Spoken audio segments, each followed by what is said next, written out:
केंद्र सरकार देश में व्यवसाय को बढ़ावा देने के लिए अलग अलग योजनाएं चलाई जा रही है, जिसमें आप ऋण लेकर अपना स्वयं का व्यवसाय शुरू कर सकते हैं। ऐसी एक योजना है PMEGP। अगर हम अपना कोई नया बिजनेस शुरू करना चाहते हैं या फिर जो हमारे पास पहले से बिजनेस है उसे और बढ़ाना चाहते हैं, तो इसके लिए लोन योजनाएं चलाई गई है, जिसमें PMEGP है। इस योजना के अंतर्गत ऑनलाइन फॉर्म बिल्कुल फ्री में भरा जाता है। PMEGP योजना के अंतर्गत व्यवसाय के अनुसार ही आपको लोन मिलता है, यानी कि अगर आपका व्यवसाय 20 लाख का है तो आपको 20 लाख रुपए भी लोन मिल सकता है। साथ ही केंद्र सरकार देश में बेरोजगारी को कम करने के लिए, रोजगार को बढ़ावा देने के लिए यह लोन योजनाएं चलाई जा रही है, ताकि बिजनेस शुरू हो और देश से बेरोजगारी कम हो।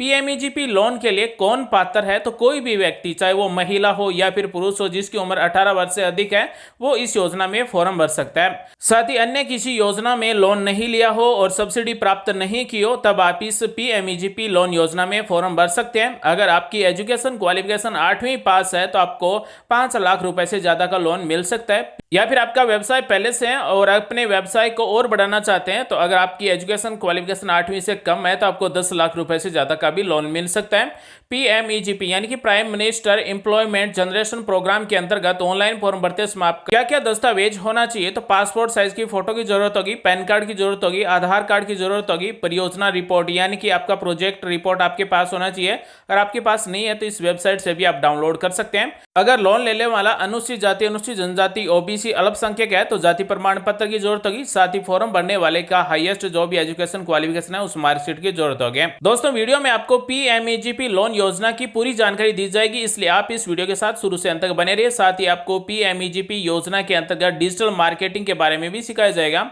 Prime minister employment generation programme के अंतर्गत सब्सिडी कितनी मिलेगी? तो सब्सिडी सामान्य श्रेणी को 15% शहरी क्षेत्र में और ग्रामीण क्षेत्र में 25% मिलेंगे। बाकी सभी श्रेणी और महिलाओं को 25% शहरी क्षेत्र में और ग्रामीण क्षेत्र में 35% सब्सिडी मिलेगी। साथ ही दोस्तों, जितने रुपए का हमारा प्रोजेक्ट, अगर हम सामान्य श्रेणी से हैं तो 10% रुपए हमें देने होंगे और अगर अन्य श्रेणी से हैं तो हमें 5% रुपए अपने लगाने होंगे। तो दोस्तों, बने रहिए हमारे साथ और अब हम आपको बताते हैं कि prime minister employment generation programme यानी कि PMEGP योजना के अंतर्गत ऋण लेने के लिए ऑनलाइन फॉर्म कैसे भरा जाता है, फॉर्म भरने के बाद में लोन का अप्रूवल कैसे मिलेगा, साथ ही अगर कोई बैंक आपको अप्रूवल नहीं देता है बिना किसी वजह के, तो आप उस बैंक की शिकायत कैसे कर सकते हैं। तो दोस्तों, ये है prime minister's employment generation programme का ऑफिशियल पोर्टल। यहाँ पर होम पेज पर हमें सबसे पहले प्रोजेक्ट चेक करना है। अगर हमारा नया बिजनेस है, नया बिजनेस शुरू करना चाहते हैं, तो यहाँ पर हमें प्रोजेक्ट मिलते हैं। हम जिस भी टाइप का बिजनेस शुरू करना चाहते हैं, व्यवसाय शुरू करना चाहते हैं, उन सभी के यहाँ पर हमें प्रोजेक्ट मिल जाएंगे, यानी कि हमें अलग से प्रोजेक्ट बनाने की जरूरत नहीं है। इस पोर्टल पर सभी प्रकार के प्रोजेक्ट हमें यहाँ पर फ्री में मिल जाएंगे। यहाँ पर हमारा जो भी बिजनेस है, जो भी व्यवसाय है, उस पर टोटल कितने रुपए का खर्चा होगा और हमारी इनकम कितनी होगी, कौन सी मशीन खरीदनी होगी, मशीनों के कितने रुपए लगेंगे, ये सारी जानकारी हमें यहाँ पर मिल जाएगी। मान लीजिए कोई व्यक्ति है, वो डेयरी फार्म खोलना चाहता है गाय के दूध का। अगर वो चेक करना चाहे कि उनका प्रोजेक्ट कितने रुपए का होगा और कितनी गायें खरीदनी होगी और कितने रुपए आपको लगाने होंगे, कितने रुपए की इनकम होगी, ये सारी जानकारी आपको मिल जाएगी। अगर आप डेयरी फार्म खोलना चाहते हैं तो आपको 5 लाख रुपए मिल सकते हैं। तो दोस्तों, अगर आप कोई भी व्यवसाय शुरू करना चाहते हैं और अगर आपके पास प्रोजेक्ट नहीं है, आपके पास कोई आइडिया नहीं है कि कौन सा बिजनेस शुरू करें और हमारे लिए कौन सा बिजनेस अच्छा रहेगा, यहाँ पर सभी प्रकार के व्यवसायों के प्रोजेक्ट है, यहाँ पर आप चेक कर सकते हैं। मान लीजिए कोई डेयरी फार्म खोलना चाहता है तो उसके पास कितनी जमीन होनी चाहिए, कितने रुपए की गाय खरीदी जाएगी, ये सारी जानकारी हमें यहाँ पर मिल जाएगी। तो अगर आप गाय के दूध का डेयरी फार्म खोलना चाहते हैं तो आपको 5 लाख रुपए लोन मिल सकता है। इसी तरह से दोस्तों, अगर आप मान लीजिए मधुमक्खी पालन का काम करना चाहते हैं तो कितने रुपए आपको मिल सकते हैं, यानी कि मधुमक्खी पालन के लिए अगर आप लोन लेते हैं इस PMEGP योजना के अंतर्गत तो आपको 24 लाख रुपए ऋण मिल सकता है, 24 लाख रुपए लोन मिल सकता है। तो दोस्तों, अपने व्यवसाय का प्रोजेक्ट चेक करने के बाद में अब हमें prime minister employment generation programme के इस पोर्टल से ऑनलाइन फॉर्म भरना है। तो कैसे भरेंगे? दोस्तों, इस PMEGP लोन योजना के बारे में अगर आपको कोई भी जानकारी चाहिए तो आप इस वीडियो के डिस्क्रिप्शन में कमेंट कर सकते हैं, हमारी तरफ से आपको रिप्लाई दिया जाएगा। तो सबसे पहले ऑनलाइन फॉर्म भरा जाएगा। ऑनलाइन फॉर्म भरने के लिए हमें यहाँ पर मिलता है एप्लीकेशन फॉर न्यू यूनिट और इसके नीचे मिलता है अप्लाई का बटन, इस पर हमें क्लिक कर देना है।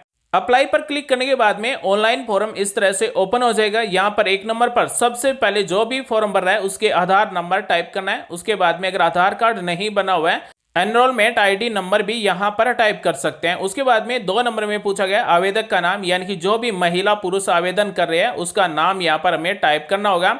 इस पीएमईजीपी लोन योजना के अंतर्गत ऑनलाइन फॉर्म भरने वाले का नाम, आधार कार्ड, बैंक खाता और पैन कार्ड में नाम सेम होना चाहिए। और यहाँ पर सबसे पहले विवाहित महिला है तो श्रीमती सिलेक्ट करेंगे, अगर अविवाहित है तो यहाँ पर कुमारी सिलेक्ट करेंगे, अगर पुरुष है तो यहाँ से श्री सिलेक्ट करेंगे।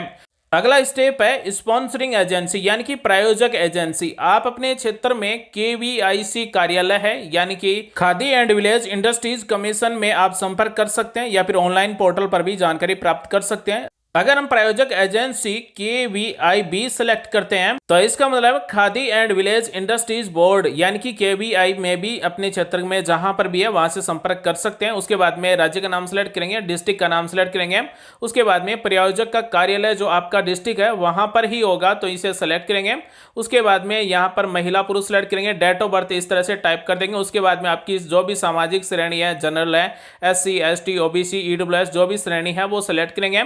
अगले स्टेप में पूछा गया विशेष श्रेणी। अगर आपकी कोई भी विशेष श्रेणी है, मान लीजिए एक्स सर्विसमैन है या फिर दिव्यांग आदि है तो वो यहाँ से विशेष श्रेणी सेलेक्ट करेंगे। अगला पॉइंट है 11 नंबर, जिसमें हमें हमारी एजुकेशन क्वालिफिकेशन है वो सिलेक्ट करनी होती है यानी कि हमारा जो भी हाईएस्ट एजुकेशन क्वालिफिकेशन है, 8वीं पास है, 10वीं पास है, 12वीं graduation, post graduation, PhD, diploma, जो भी हमारी हाईएस्ट एजुकेशन क्वालिफिकेशन है वो यहाँ से सेलेक्ट करेंगे। अगर हम 8वीं पास नहीं है तो अंडर 8वीं पास सेलेक्ट करेंगे। उसके बाद में हमारा पत्राचार का पता ऐड कर देना है यानी कि हमारा जो भी पूरा एड्रेस है वो यहाँ पर हमें टाइप कर देना है, विलेज, वार्ड नंबर, यहाँ पर मकान नंबर, उसके बाद में तहसील, पोस्ट ऑफिस जो भी है वो सब कुछ एड्रेस यहाँ पर हमें टाइप कर देना है। यहाँ पर पिन कोड नंबर टाइप करेंगे। उसके बाद में मोबाइल नंबर पूछा गया है तो अगर हमारे पास एक ही सिम है तो एक ही सिम के मोबाइल नंबर टाइप कर सकते हैं, अगर हमारे पास 2 सिम है तो दोनों सिम के मोबाइल नंबर टाइप कर सकते हैं। उसके बाद में ईमेल आईडी टाइप कर देना है। उसके बाद में हमारा जो पैन कार्ड बना हुआ है वो पैन कार्ड नंबर टाइप करेंगे।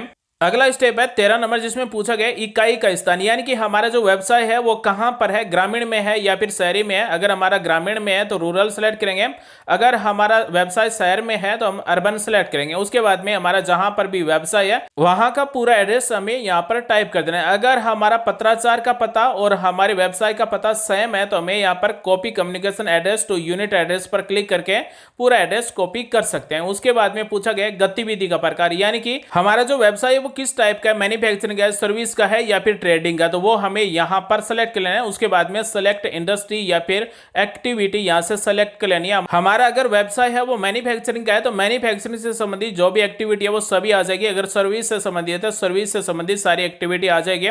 हमारा जो भी व्यवसाय है वो किस एक्टिविटी के अंतर्गत आता है वो एक्टिविटी हमें यहां से सेलेक्ट कर लेना है, ओके पर क्लिक कर देना है। अगला स्टेप है प्रोडक्ट डिस्क्रिप्शन यानी कि उत्पादक विवरण बनना होगा। हमारा जो व्यवसाय है उससे क्या उत्पन्न हो रहा है, मान लीजिए मधुमक्खी पालन का काम है तो शहद उत्पन्न हो रहा है तो इस तरह से आप यहां पर टाइप कर देंगे। उसके बाद में पूछा गया है क्या EDP प्रशिक्षण लिया है, अगर आपने प्रशिक्षण लिया है तो यस को सिलेक्ट करेंगे, अन्यथा नो को सिलेक्ट कर लेना है। हमें यहाँ पर ट्रेनिंग दी जाएगी, 10 दिन की भी दी जा सकती है और 5 दिन की भी दी जा सकती है, लोन के अनुसार ट्रेनिंग दी जाएगी।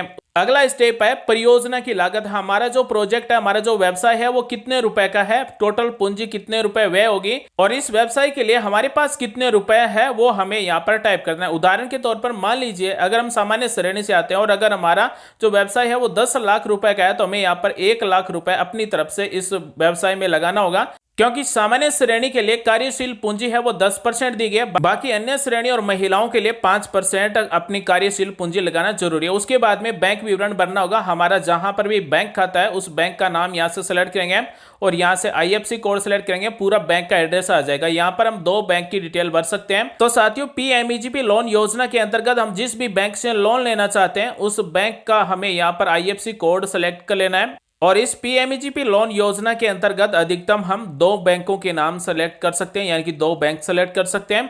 उसके बाद में सेव एप्लीकेशन डाटा पर क्लिक कर देंगे तो हमारा रजिस्ट्रेशन हो जाएगा और हमारा फॉर्म है वो सबमिट हो जाएगा। तो दोस्तों PMEGP लोन योजना के अंतर्गत हमने फॉर्म सबमिट कर दिया है और अब हमें यहाँ पर अपनी EMI कैलकुलेट करनी हो तो कैसे करेंगे। मान लीजिए अगर हमारे प्रोजेक्ट का जो कॉस्ट है, प्रोजेक्ट की लागत है वो 5 लाख रुपए है और सालाना ब्याज दर कितनी है वो यहाँ पर टाइप करेंगे और हम कितने साल में ये रुपए वापस जमा कराएंगे, यहाँ से आप EMI कैलकुलेट कर सकते हैं। दोस्तों फॉर्म सबमिट होने के बाद में हमें लॉगिन करना होगा यानी कि हमारे एप्लीकेशन फॉर्म का स्टेटस क्या है, तो रजिस्टर्ड यूजर लॉगिन पर क्लिक करना है। यहाँ पर यूजर ID, हमारे पास जो ईमेल ID, मोबाइल नंबर पर यूजर ID है वही टाइप करेंगे और जो पासवर्ड है वही पासवर्ड टाइप करेंगे। यहाँ से आप अपने पासवर्ड फॉरगेट भी कर सकते हैं। और दोस्तों PMEGP योजना में हमारे व्यवसाय के लिए जो फॉर्म हमने सबमिट किया है उसका फिजिकल वेरिफिकेशन भी किया जाएगा। और दोस्तों हमारे व्यवसाय का फिजिकल वेरिफिकेशन स्पॉन्सरिंग एजेंसी हमने जो भी सिलेक्ट किए KVIC या फिर KVIB, उसके द्वारा वेरिफिकेशन किया जाएगा। जैसे ही फिजिकल वेरिफिकेशन कंप्लीट हो जाएगा तो उसके बाद में एजेंसी के द्वारा बैंक को इस तरह का लेटर मिलेगा और बैंक उसके बाद में हमें लोन देगा और गवर्नमेंट की तरफ से हमें यहाँ पर 35% सब्सिडी भी दी जाएगी। अब मान लीजिए उदाहरण के तौर पर अगर कोई बैंक आपको लोन नहीं दे रहा है तो उसकी शिकायत आप भारतीय रिजर्व बैंक के इस पोर्टल से कर सकते हैं। यहाँ पर आपको कंप्लेंट्स में बैंक्स पर क्लिक कर देना है, तो उसके बाद में भारत की जितने भी बैंक हैं उन सब की लिस्ट आ जाएगी और आप जिस भी बैंक के खिलाफ शिकायत करना चाहते हैं उस बैंक के यहाँ पर ऑफिशियल लिंक दी गई है, उस पर क्लिक करके उनके कॉन्टैक्ट नंबर, ईमेल आईडी पर शिकायत कर सकते हैं। तो दोस्तों अगर आप PMEGP योजना के अंतर्गत अपने व्यवसाय के लिए लोन लेना चाहते हैं तो ऐसे ऑनलाइन फॉर्म भर सकते हैं और ऑफिशियल पोर्टल की लिंक आपको इस वीडियो के डिस्क्रिप्शन में मिल जाएगा। तो दोस्तों आज हमने आपको बताया है कि PMEGP यानी कि prime minister employment generation programme के अंतर्गत अपने व्यवसाय बिजनेस के लिए लोन लेने के लिए ऑनलाइन फॉर्म कैसे भर सकते हैं और किस तरह से हमें लोन दिया जाएगा। और इस PMEGP योजना के अंतर्गत हमारे व्यवसाय पर जितने भी रुपए का लोन मिलेगा उसका 35% हमें सब्सिडी भी मिलेगी। उम्मीद है जानकारी आपको अच्छी लगेगी, कुछ नया सीखने को जानने को जरूर मिला होगा। दोस्तों ऐसे वीडियोस आपके लिए हर दिन लेकर आते रहेंगे। मिलेंगे अगले वीडियो में एक नई जानकारी के साथ, तब तक लिए आप सभी का दिन शुभ हो। जय हिंद, वंदे मातरम, जय श्री राम।